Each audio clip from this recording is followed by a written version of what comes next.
Ever picture yourself cruising down the highway, behind the wheel of a brand new electric car? Yeah. Like really feeling good about being a part of a greener future. Well, that future, it might actually depend on what happens right here in North Carolina. We're going deep on the potential comeback of lithium mining in the state. And let me tell you, it's a topic that's sparking both excitement and some serious concern, too. It all comes down to lithium.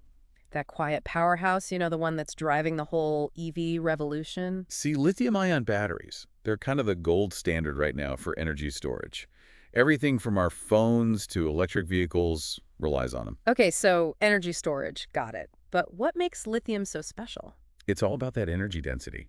You're basically squeezing a ton of energy into a really, really tiny space, and lithium just happens to be amazing at it. So, are we talking packing a suitcase for a 2-week trip versus just a quick weekend getaway? Exactly. And right now, the U.S., we're really trying to make sure we've got steady supply of this stuff right here at home. Less reliance on foreign sources. Yeah. And that's where North Carolina's Carolina tin spodumene belt comes into play. Right, because this region, it used to be a global lithium hub, didn't it? And now we're sitting on what could be the biggest lithium reserves in the entire U.S., all thanks to this thing called the Carolina tin spodumene belt. And we can't forget the Inflation Reduction Act either. It's it's incentivizing this whole domestic battery production push. Think about it, more affordable EVs, a boost to the U.S. economy, maybe even new job opportunities. It's a double-edged sword, though. This whole push for domestic lithium mining, it's created some really complex reactions, especially in the counties where it would actually happen. Gaston County, for instance, they're really worried about what it could do to the environment. What kind of concerns are we talking about here? Oh, the usual suspects.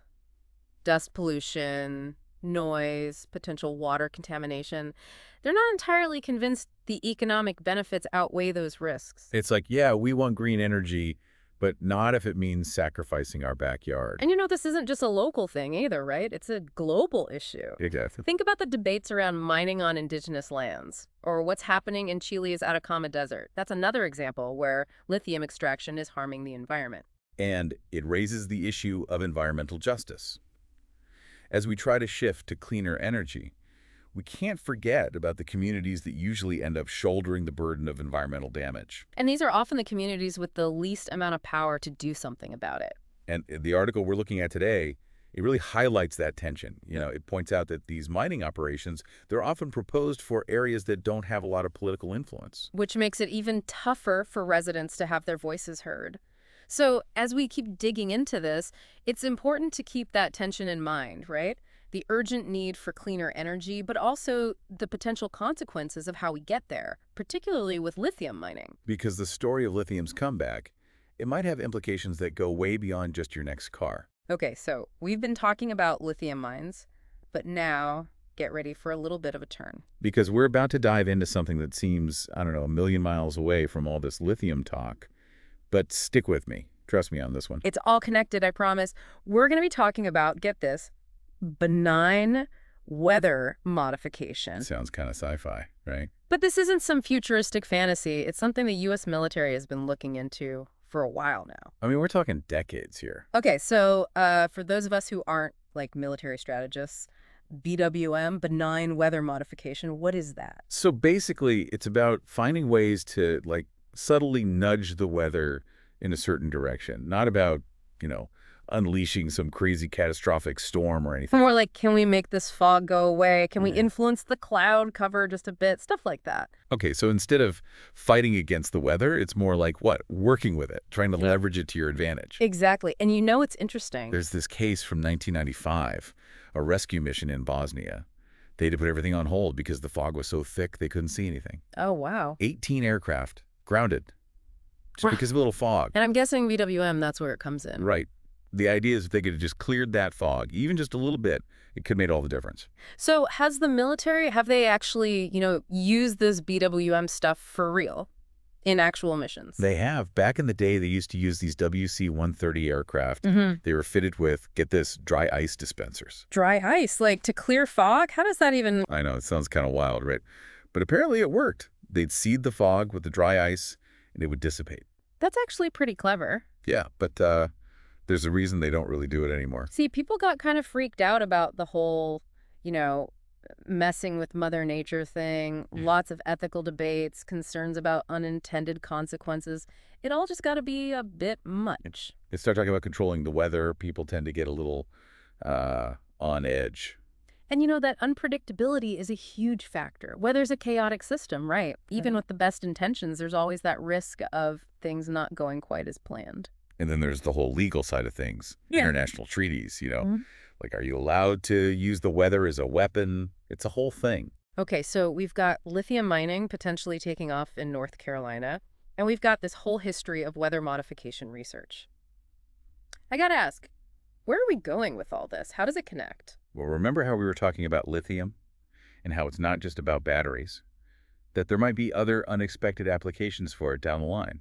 This thesis, it actually touches on that. It suggests that the same kind of technology that we might use to refine lithium for batteries, well, it could also be used to create more advanced tools for, you guessed it, weather modification. Wait, so you're saying that these lithium mines, they could potentially become hubs for weather control research? It's not quite as simple as that, but it's definitely a question worth thinking about. I mean, we're talking about the potential for some pretty powerful technology here. And as we learn more about this 1996 thesis, we'll start to see just how the military envisioned using BWM. And maybe, just maybe, it'll get us thinking about what those applications might look like in a world that's grappling with climate change and all the geopolitical tensions that come with it. So we started talking about lithium mines in North Carolina and somehow ended up in the world of, like weather control and the military. What does it all mean? It's about connections, right? Things that seem totally unrelated, but when you look closer. Well, this 1996 thesis we've been digging into, it actually argues that this whole BWM thing, it could actually make military operations more precise. Okay, more precise how? The idea is if you can control certain weather factors, you could minimize civilian casualties, even prevent some conflicts from escalating in the first place. So it's like BWM is a force for good?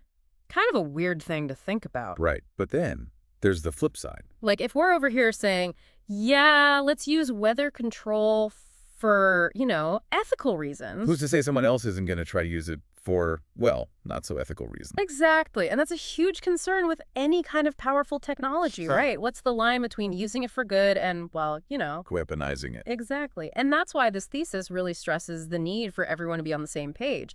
International cooperation, clear safeguards, open discussions about the possibilities and the risks. We can't just pretend this stuff isn't happening. This 1996 thesis, it's like a time capsule. It shows us exactly how the military was thinking about BWM back then. And some of the applications they were looking at, it's wild. I mean, we're talking about creating fog to hide troop movements, messing with temperatures to throw off heat-seeking missiles, even using drones for, targeted weather control. Drones, yeah, that's a whole other can of worms, right? Right, because back then, drone technology was nowhere near what it is today. Think about it, drones are everywhere now. And not just for military stuff, package delivery, aerial photography, you name it. So what's that mean for BWM? Has drone technology changed the game? That's the question, isn't it? And you know what else I keep thinking about? Those lithium mines.